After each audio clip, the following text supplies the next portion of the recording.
저는 생각해 보니까 재방송을 참 좋아하는 것 같습니다. 봤던 걸 또 보는 것을 개의치 않더라고요. 감명 깊게 본 영화나 드라마를 볼 때면 또 다시 보는 것을 굉장히 좋아합니다. 제가 어떤 영화를 따지고 보니까 다 본 건 아니지만 나올 때마다 본 걸로 다 계산해 보면 10번도 넘게 그 영화를 본 적도 있더라고요. 감동이 되는 영상이 나오면 몇 번이나 보게 됩니다.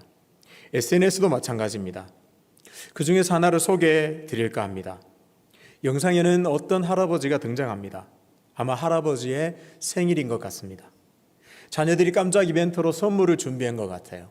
그러니까 아버지 밖으로 좀 나와 주십시오 하는데 할아버지의 표정이 그냥 뚱합니다. 별 기대감도 없이 뭘 이렇게 귀찮게 하느냐, 내 나이가 얼만데 하면서 좀 소극적이세요.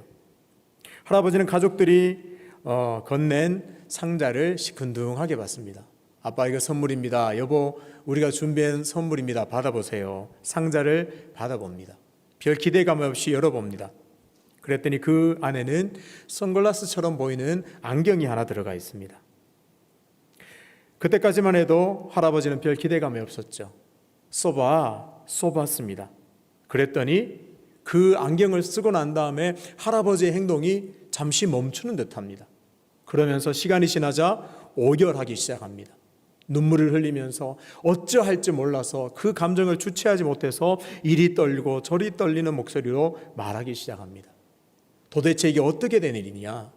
그 떨리고 오열하는 모습을 보면서 가족들도 함께 기쁨의 눈물을 흘리기 시작합니다. 할아버지는 평생 색을 보지 못하고 살아왔습니다. 그저 온 세상을 단색으로만 보았던 거죠. 자녀들이 아버지께 준비한 선물은 그 색상 그대로 볼 수 있는 그런 안경이었습니다.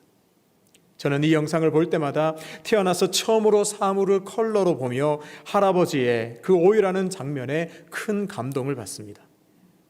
사물을 컬러로 보게 된 그 할아버지는 그렇게 오열하면서 정말 형형 색깔의 풍선들을 바라보고 정말 아름다운 그 나무들을 보면서 기뻐하면서 눈물을 흘렸습니다. 얼마나 충격적이며 또 얼마나 신선하고 얼마나 기뻤을까 생각하게 됩니다. 그렇습니다. 보게 된다는 것, 새롭게 보게 된다는 것은 그야말로 놀라운 일입니다. 오늘은 광복 기념주일입니다. 우리 민족이 맞이한 광복도 이런 감격과 기쁨이 밀려와 오열했을 바로 그 사건이었으리라 짐작해 봅니다. 오늘 본문은 예수께서 공생애를 마무리하기 위해서 예루살렘으로 올라가시는 길에 마지막으로 여리고에 들러 그곳에서 일어난 사건을 다루고 있습니다. 여리고는 예루살렘에서 27km쯤 떨어진 성입니다. 예루살렘으로 가기 전 마지막 성이죠. 그동안 예수님은 많은 병자를 고치셨습니다. 정말 평생 동안 고치지 못해서 그렇게 병으로 신음하는 사람들을 고쳐내셨고 도저히 상상할 수 없는 기적들을 행하셨습니다. 당연히 예루살렘으로 가는 그 길에도 많은 예수님이 가신다고 하니까 그곳이 어디든 많은 인파들이 따라 나섰습니다. 그 여리고 길가에 한 맹인이 앉아 구걸하고 있었습니다. 사람들이 많이 지나다니는 목 좋은 곳에 앉아서 동전 한 입 얻으려고 구걸하려고 그렇게 앉아 있습니다. 오늘 그가 어디에 앉아 있는지를 주목해 보겠습니다. 그는 길가에 앉아 있습니다. 사람들은 길로 다니면서 저마다의 일로 바쁘게 왕래합니다. 저마다의 계획과 목표를 가지고 열심히 움직이면서 길 위에서 그렇게 움직이면서 살아갑니다. 그러나 맹인은 눈이 보이지 않기 때문에 길에서 밀려났습니다. 모르겠습니다. 자신도 길 위에서 무언가를 해보려고 발버둥 치면서 뭔가 시도해 봤을 수도 있습니다. 하지만 눈이 보이지 않는, 앞이 보이지 않는 구걸로 연명하며 살아가는 그 사람은 바쁜 사람들에게는 성가신 존재에 불과합니다. 결국 맹인이 자리 잡고 앉은 자리는 길가입니다. 눈에 보이지 않아 길 위에 설 수 없고 길 위에는 자신이 설 자리가 없어 밀려나 그렇게 초라하게 길가에 자리를 잡고 앉아 구걸하며 연명하고 있습니다. 매일 그 길가 자리에 앉아서 사람들이 던져주는 동전을 모아 근근히 삶을 이어가고 있습니다. 그런데 오늘 여리고의 분위기가 심상치 않습니다. 여느 날과는 너무나 다릅니다. 평소보다도 더 많은 무리가 지나가는 소리가 들립니다. 여기저기서 왁자지껄하는 소리가 들리고 들뜬 분위기가 감지됩니다. 맹인은 눈이 보이지 않기 때문에 고도로 발달한 청각으로 모든 분위기를 포착해냅니다. 여리고에 무슨 특별한 일이 일어난 게 분명하다 그는 확신합니다. 그래서 그는 주변에 있는 사람들에게 곧바로 묻기 시작합니다. 여보시오, 도대체 여리고에 무슨 일이 일어난 것이요? 오늘 여기에 무슨 일이 일어난 것입니까? 사람들이 그에게 대답해 줍니다. 나사렛 예수가 지나가신다. 답을 해줍니다. 나사렛 예수, 그 이름을 듣는 순간 요즘 말로 맹인은 심쿵했을지도 모르겠습니다. 그의 심장이 나사렛 예수라는 그 단어 때문에 뛰기 시작했습니다. 그도 예수님의 소문을 잘 들어 알고 있습니다. 각종 병자를 다 고쳐주시고 기적을 행하신 그 예수님을 나도 언젠가는 한번 만나보았으면 그런 소망을 갖고 있었습니다. 맹인은 앞서 지나간 무리 속에 예수님이 있다는 사실을 알게 되었죠. 나사렛 예수가 지나가신다는 소리를 들은 맹인이 갑자기 이상 행동을 보이기 시작합니다. 그저 그 자리에 앉아 평소에 자기 자리인 양 생각하고 앉아서 구걸하던 그가 갑자기 큰 소리를 외치기 시작합니다. 다윗의 자손 예수여, 나를 불쌍히 여기소서. 여러분 상상해 보십시오. 도대체 맹인은 얼마나 큰 소리로 외쳤을까요? 그 전에 먼저 맹인이 소리를 지르는 이유는 뭘까요? 당연히 예수께서 자신의 소리를 듣고 자신을 돌아보기를 원해서입니다.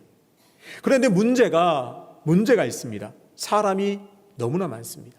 많아도 너무나 많습니다. 적당히 외쳐서는 자신의 소리가 예수님께 닿을 일이 만무합니다.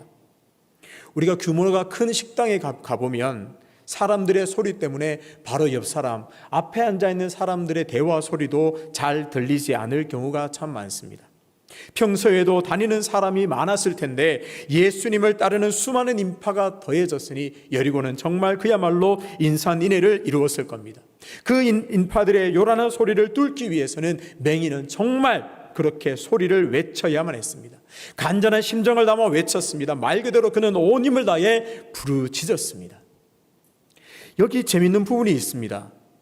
맹인이 무슨 일이냐 물었을 때 소란이 일어난 것 같고 평소와는 다른 분위기여서 무슨 일이냐 물었을 때 사람들은 대답해 주기를 나사렛 예수가 지나가신다고 답해 주었습니다.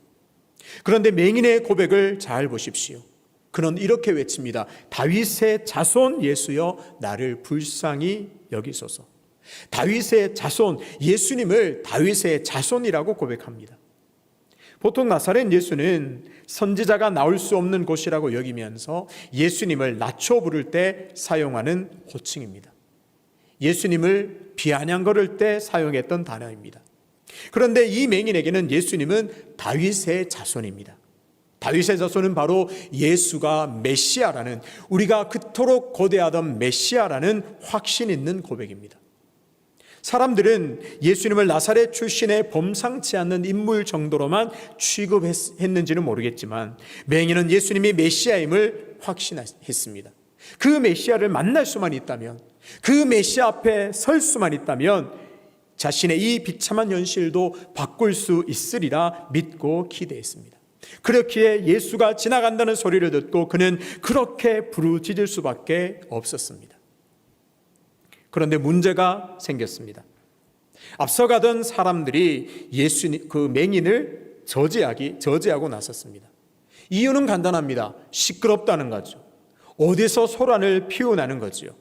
그것도 구걸을 하는 앞이 보이지 않는 천한 맹인 주제에 어디 예수님을 부르느냐 타박을 놓는 것이죠. 보통 때라면 맹인은 그냥 포기했을지도 모르겠습니다. 사람들이 말하는 말에 눌려서 움찔하면서 자신도 구걸하면서 살아야 하니까 사람들에게 밑보이면 안 되겠다, 그 자리에 주저앉았을지도 모르겠습니다. 하지만 오늘 맹인에게는 내일은 없어 보입니다. 오늘이 마지막이라는 생각으로 그는 도리어 더 큰 소리로 외치기 시작합니다. 다윗의 자손 예수여, 나를 불쌍히 여기소서. 아마도 주변에서 맹인을 소리 지르는 이 맹인을 본 사람은 아마도 그가 미쳤다 생각할지도 모르겠습니다. 맹인의 입장에서 미친 사람처럼 외치지 않고는 예수님께 자신의 소리가 닿지 않기 때문에 그렇게 큰 소리로 부르짖고 또 부르짖었습니다.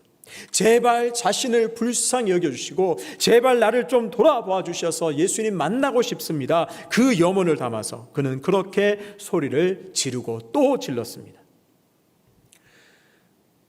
설교를 준비하면서 이 대목에서 가슴이 먹먹해졌습니다.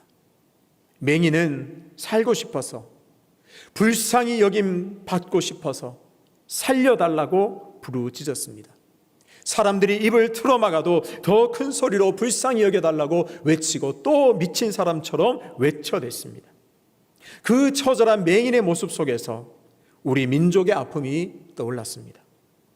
일제강점기라는 말할 수 없는 고통의 현실 속에서 그 현실을 보내면서도 우리네 선조들은 부르짖었습니다. 불쌍히 좀 여겨달라고, 살려달라고, 독립을 달라고, 우리에게 다시 자유를 달라고 그렇게 외치고 또 외쳤습니다.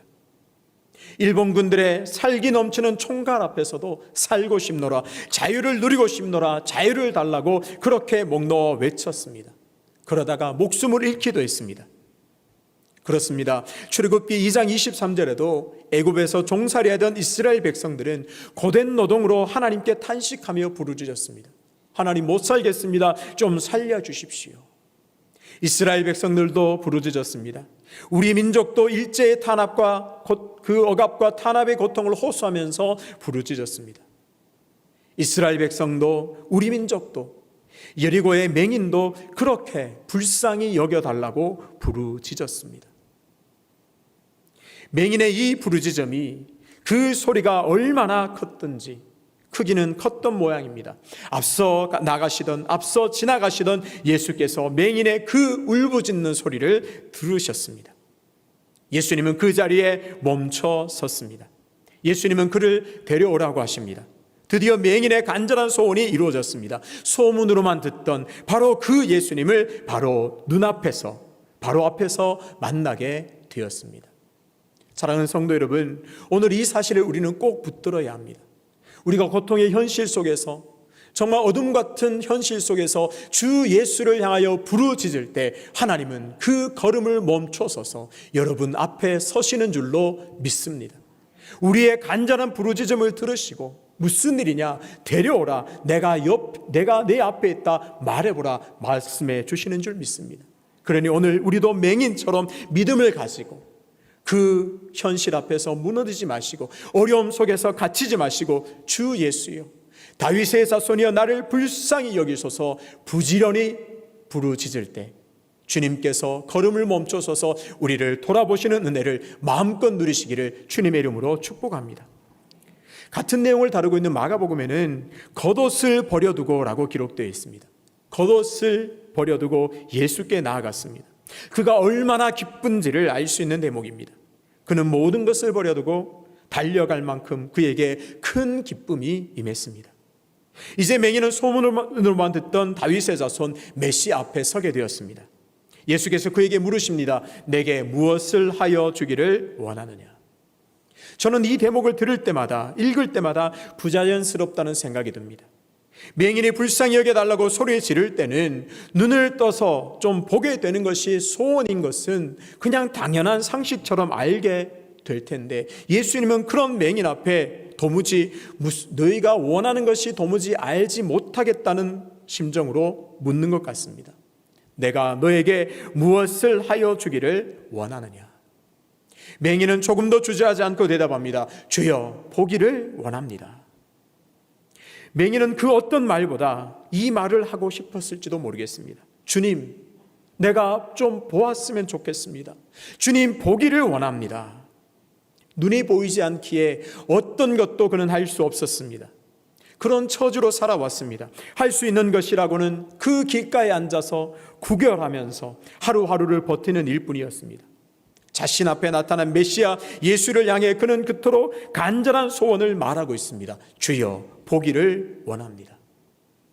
맹인의 이 고백 안에는 그저 보기를 원한다는 그 고백을 넘어서 메시아인 당신은, 다윗의 자손 메시아인 당신은 내 눈을 뜨게 하실 수 있습니다. 그 믿음이 담겨져 있습니다. 당신은 원하는 모든 것을 줄 수 있는 분이라는 고백이 고스란히 녹아 있습니다. 예수께서 그 고백을 들으시고 대답하십니다. 보라, 내 믿음이 너를 구원하였느니라. 여리고 성에 또 다른 놀라운 기적이 또 일어났습니다. 맹인이 곧 보게 되었습니다. 기적 중에 기적입니다. 보지 못하는 사람이 눈이 열렸습니다.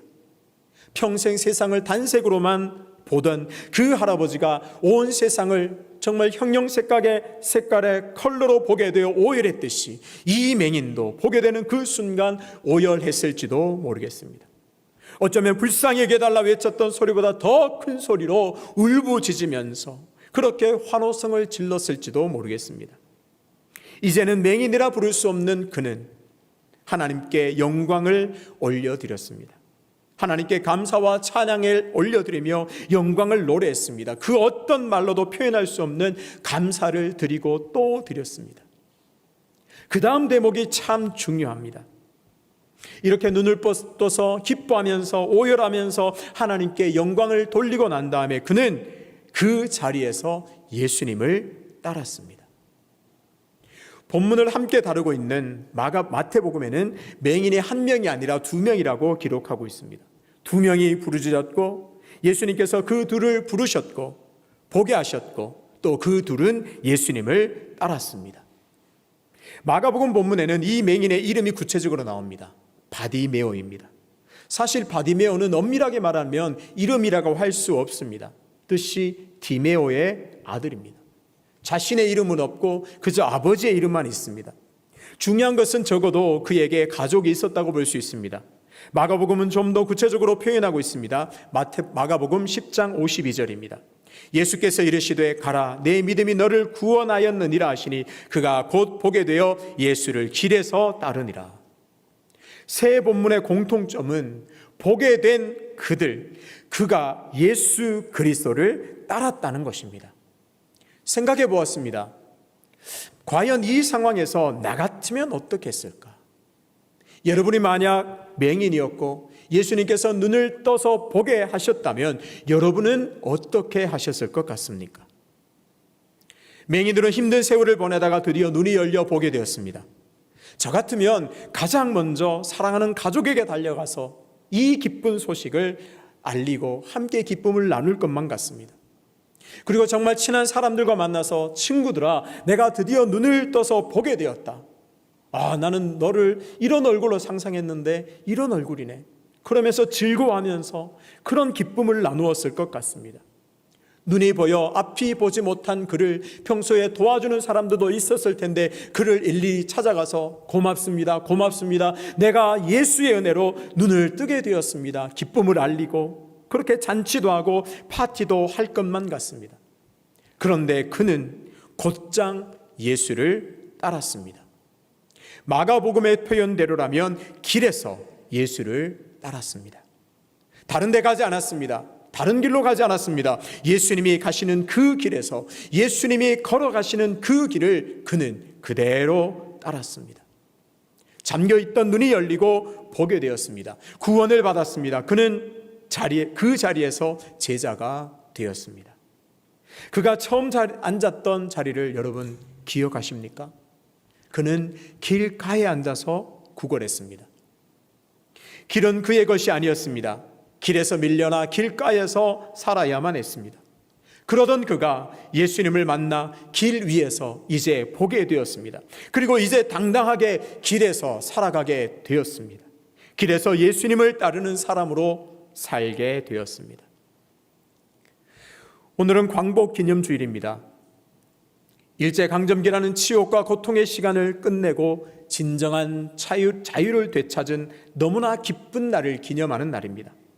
이 광복을 기념하면서 우리가 되찾은 자유가 얼마나 소중한 가치인지를 한 걸음 더 나아가 예수 그리스도를 통해 얻게 된 구원이 얼마나 큰 가치인지를 다시 확인하고 누리는 시간 되시기를 바랍니다. 저는 외할아버지와 어릴 때 사이가 참 좋았습니다. 할아버지를 생각하면 그저 미소가 제 입에 그냥 생기는 것 같습니다.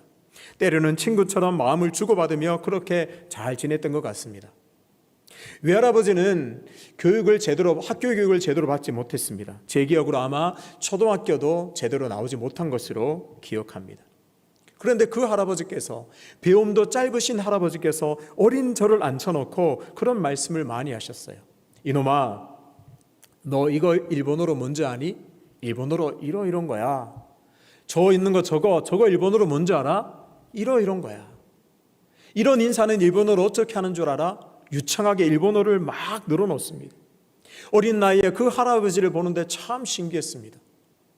정말 배움도 짧으신 분이 어떻게 저렇게 유창하게 일본어를 하실까? 멋지게만 보였습니다. 그러다가 철이 들면서 할아버지의 일본어를 떠올리면 참 서글픈 생각이 들었습니다. 배움도 짧으신 할아버지가 일제강점기에서 살아남으려고 일본어를 익혀야만 했던 처절함과 서글픔이 그대로 전해졌습니다.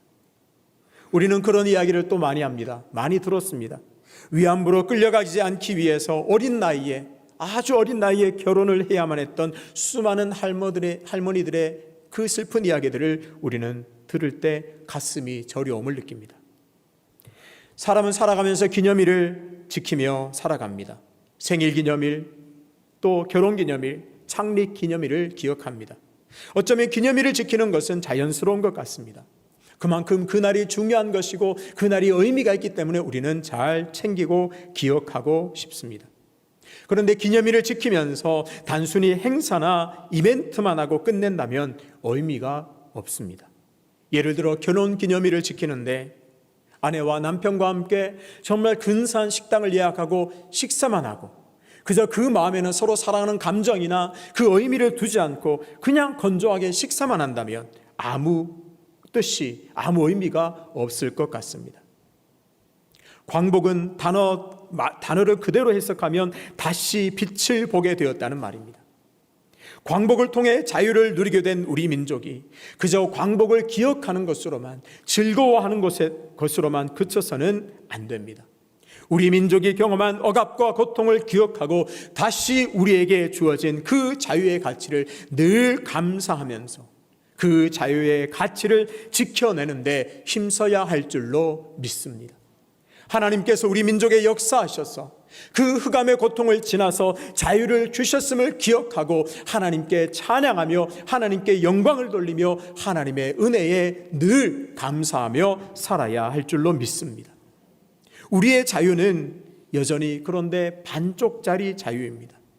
자유면 그저 편하고 그저 자유가 즐겁기만 해야 되는데 남북이 갈라져서 여전히 우리에게는 전쟁의 공포와 긴장 가운데 살아가고 있습니다. 우리는 기도해야 합니다.